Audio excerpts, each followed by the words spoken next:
सुप्रभात बच्चों, मैं आपका हिंदी विषय अध्यापक अर्जुन तोनवाल आप सभी का हार्दिक स्वागत करता हूं। मैं आपको बता दूं कि आज का जो अपना महत्वपूर्ण बिंदु होगा वो होगा सेनापति का परिचय। बात करते हैं सेनापति के संबंध में। उससे पहले मैं आपको बता दूं कि सेनापति का जो परिचय है वह सभी कक्षाओं की दृष्टि से अति महत्वपूर्ण है। मुख्यतः कक्षा 10 की पुस्तक में और कक्षा 12 की पुस्तक में सेनापति का जो पाठ है वह दिया हुआ है और उसके पद्यांश भी दिए हुए हैं। तो आज हम पहले सेनापति का परिचय पढ़ेंगे। इसके बाद जो वीडियो आएगा उसमें सेनापति के जो भी रचनाएं दी गई है, जो भी पद्यांश दिया हुआ है, उसका अर्थ और भावार्थ सहित समझेंगे।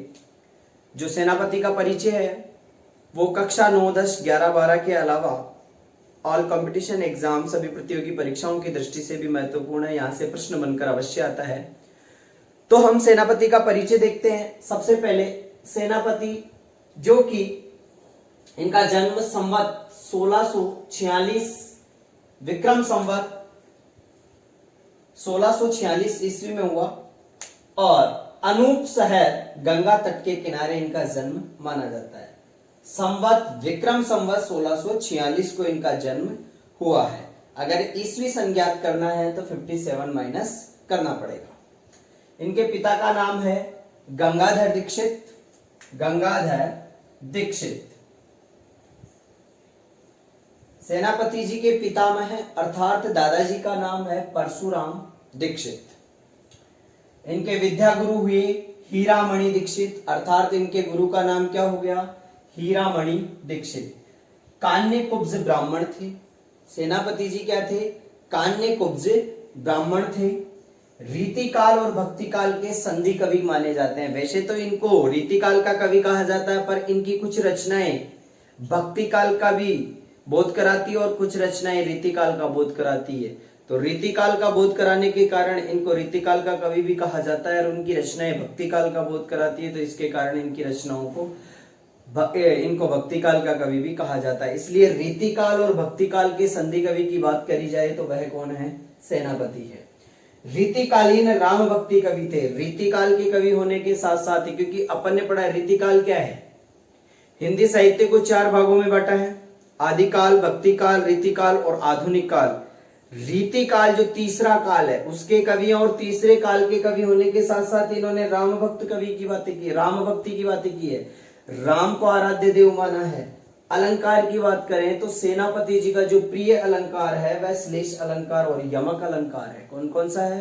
श्लेष अलंकार और यमक अलंकार इनका प्रिय अलंकार है।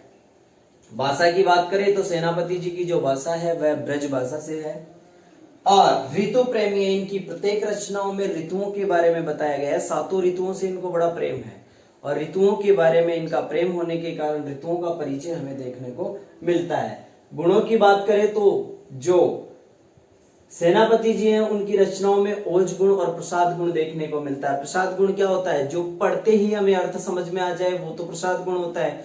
और ओज गुण वह होता है जिसमें देशभक्ति की भावनाएं जुड़ी हुई रहती है।